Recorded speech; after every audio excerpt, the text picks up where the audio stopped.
Hey YouTubers, it's Karl again here at Realty Executives Tucson Elite. Today is Friday. It's a little bit more casual day for me, so please excuse my appearance, but I just wanted to give you a quick update today to let you know a little bit about what was going on yesterday when we started talking about converting some of your sign calls. We also mentioned at the time that to go ahead and stop in the middle of the script to figure out if they were actually a seller lead or not. And you'll remember when I had said, okay, this is the part where you want to stop. Oh yeah, by the way, now the information has come up. How can I help you? Okay, that was sort of a cliffhanger we mentioned. Now, at the point that we left off with that, we found out, okay, if you'll remember, we asked them, do you own a home in the area or are you renting? Okay, and during your questionnaire, when you found out that they were actually owning a home, you said, oh, great, so it's sold then. And they said, well, no, actually it's not sold. It's actually not even on the market. Oh my goodness, not even on the market. I got here just in time, right? I got here just in time, okay? Now, the reason why is you said, well, did you know that you could be costing yourself a small fortune by doing it this way? And remember, we said that the actual concept is you lose the opportunity to, the fear of loss is a greater motivator than the opportunity to gain. And we said that you know that you could be costing yourself a small fortune by doing it this way. And they say, well, no, we didn't know that. Oh, yeah. Oh, by the way, it looks like the information just came up. How can I help you? And now, here's where we are. I wanted to go a little bit more about this small fortune issue, okay? Now put yourself in the mind of the seller, all right? The mind of the seller, here they are, they're making calls, okay, looking for homes. Making for calls, looking for homes. And what they're doing is they're driving through the neighborhood that they want to live in. They're going on the internet. They're looking through the ads in the paper. And then they're making calls out to other agents to find out what it is that they need to get so they can sell their home and buy this other place. So, for example, if this one costs $300,000, then all the other homes that they're looking for cost around $300,000, and they figure their home is worth $250,000. Then they know, okay, well, we need to net a certain amount to get this, and that's how they think this through. So what we're trying to figure out here is when they call you, which again is about 60% of these people are frozen equity. Once you get into the second time home buyer tier, when you're starting to talk about over $150,000, $175,000, you're usually starting to talk about a second time home buyer. When you start getting in that price range, that's when you start finding these people. And so when these people are making calls, remember, a lot of these people are frozen equity, and they're looking for pricing. That's what they're looking for, okay? Now, you've talked to them, you've identified that they are an owner, and you've said something intriguing to them. You said, you could be costing yourself a small fortune, okay? Right then, that starts to trigger in them that there's something wrong, okay? You always want to start off this whole process by identifying a problem, all right? Now, when you've identified the problem, i.e. small fortune, okay? Now you want to go ahead and go about finding a way to solve it. Now we've talked about it in the last video. We talked about how to go ahead and set that appointment.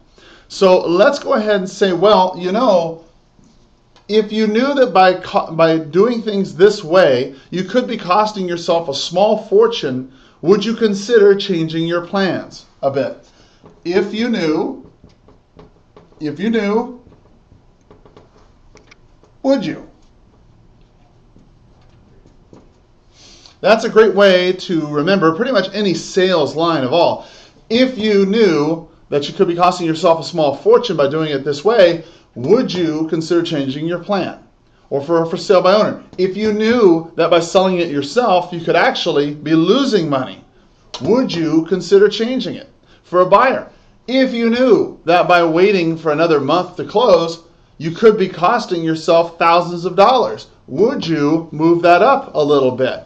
So if you knew, would you is a great way to go ahead and get a lot of dialogue down very simply. So remember that one, if you knew, would you? Okay. Now, that being said, how is it that this seller is costing themselves a small fortune?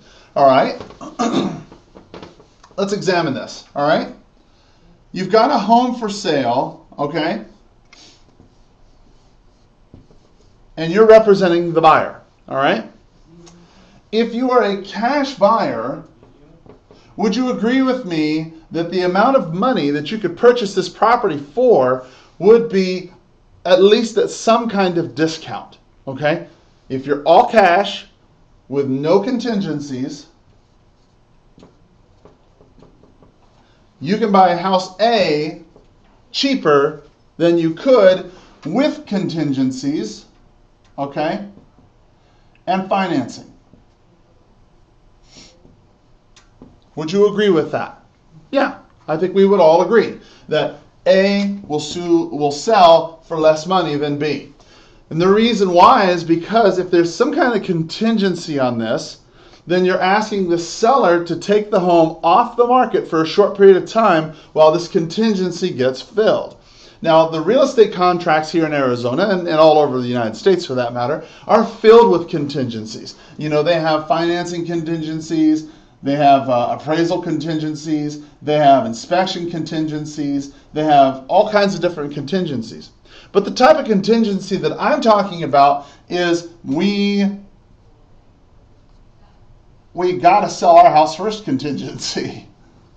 We got to sell first. Now, in 2012, you don't see a whole lot of this. But in a rapidly inclining market like we had in 2003, 2004, you saw a lot of this. And the problem is that when you are a buyer and you say, I got to sell my home first, okay, you're asking the seller to take their home off the market, all right, and then wait while you sell your home first, and then when you do sell, okay, then close. Now, if this home is worth $100,000 and this home is worth $100,000, okay, K100, whoops, there we go. If you have a cash buyer with no contingencies or few contingencies, all right, something minor like inspections and so on and so forth, okay, they might be able to get this property for anywhere between, say, $92,000 to $94,000.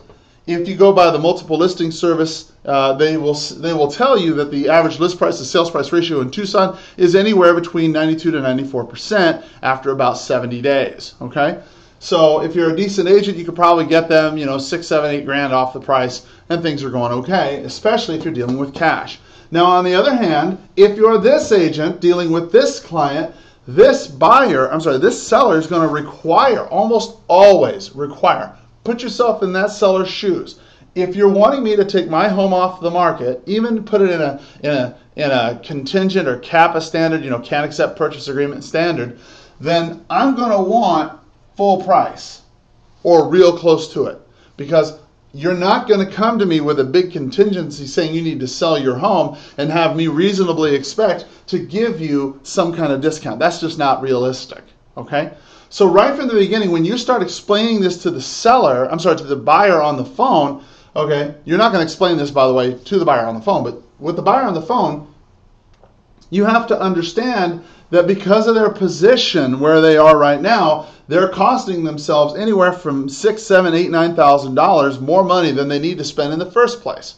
So the question then is, how do you become a non-contingent buyer? Okay. Well, the thing is that with a non-contingent buyer, all right, the problem then that they will always be afraid of, they're afraid that they will sell their home and not be able to buy something else, that they'll be homeless, and that's a valid concern. How you get around that problem is simply this. You say, okay, now remember, you're at the house. You have to set this appointment at the house. You cannot explain it, okay, over the phone. It's just that it's too complicated for them to understand over the phone. So when you're talking to them on the phone, you say, well, you know, something you said a minute ago concerned me. May I explain? Well, yes. Okay, you said that you had a home that you needed to sell in order to buy something else, correct? Right. Okay, great. Well, I'll tell you what.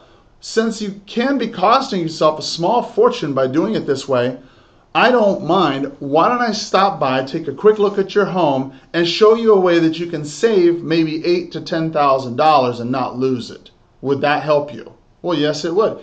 Who in the world is going to tell you no? I mean, no, I don't want to know how I can not lose $8,000 to $10,000. If I'm going to come to you and I'm going to say, hey, guess what, Mr. and Mrs. YouTuber, for stopping by and looking at our site, I'm going to show you how you're actually losing money today. All you got to do is pick up the phone and let me know, and I'll show you how to stop it. Okay? If you're convinced that you're losing the money, you're going to pick up the phone. Same thing here. You have got to help them understand that they are, in fact, losing money. You've got to be sold on that yourself. And you've got to make them understand, look, if you continue the way you're doing it right now, you will lose money. End of story, conversation. Boom, that's the way it's going to be. I can help you stop losing money, all right? But I have to come over and talk to you, take a look at the home, and I can explain how this works. May I? Yes? Okay, great. You set your appointment. You're at the house. Here you are. You say, okay, well, Mr. and Mrs. Buyer, here's the way this works. You've explained to them a minute ago about contingencies. Okay, this last few minutes ago when I went over the 100,000 versus 94 in cash and so on and so forth. You've explained that to them. So the overall concept of why they're paying more money is evident. Okay? So you took just the last couple minutes ago when I was explaining that, you take that, you draw it out for them on a piece of paper, and you help them understand that, the overall concept of why they're going to lose money by doing it this way. So the natural question then is, how do we stop losing money? Well, here's how you stop losing money, Mr. and Mrs. Buyer. What we do is we go ahead, we have your home, and we list it today.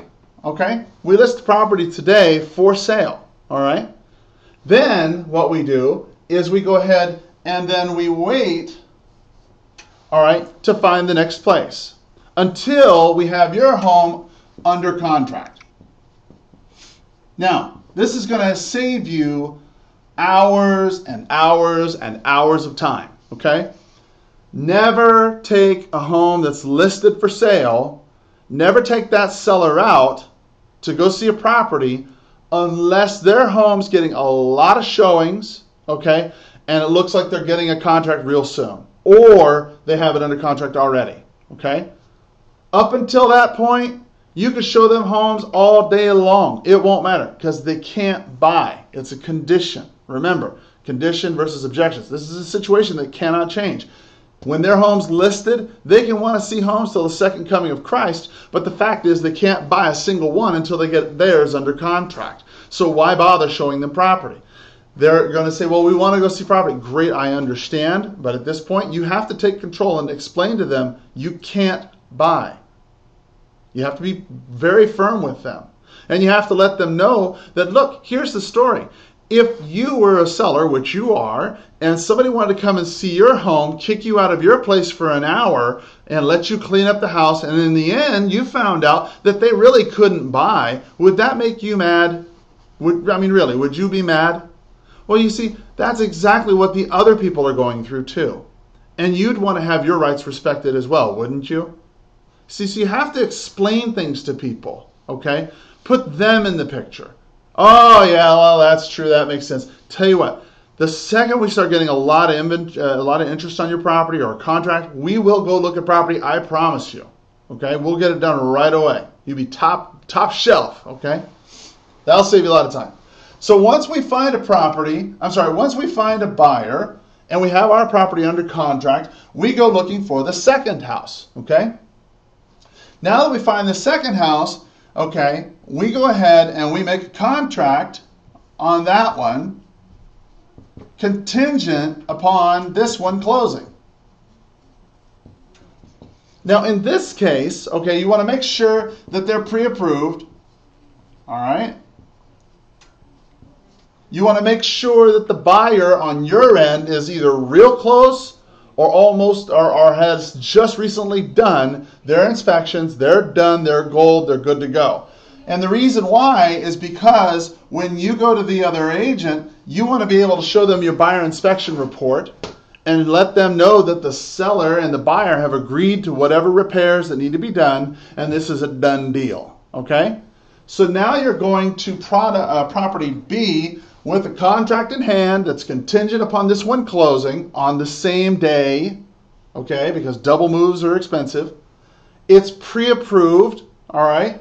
the buyer, that is, your buyer, and they have their contract along with the inspection report, so these people are essentially not going to back out. So when you go to this this seller right here, you can say, well, look, I've got a contract, we've got the cash, we've got the money, we've got the contract pretty much approved, so we're ready to close. The one thing you want to be sure is that you have a same-day closing.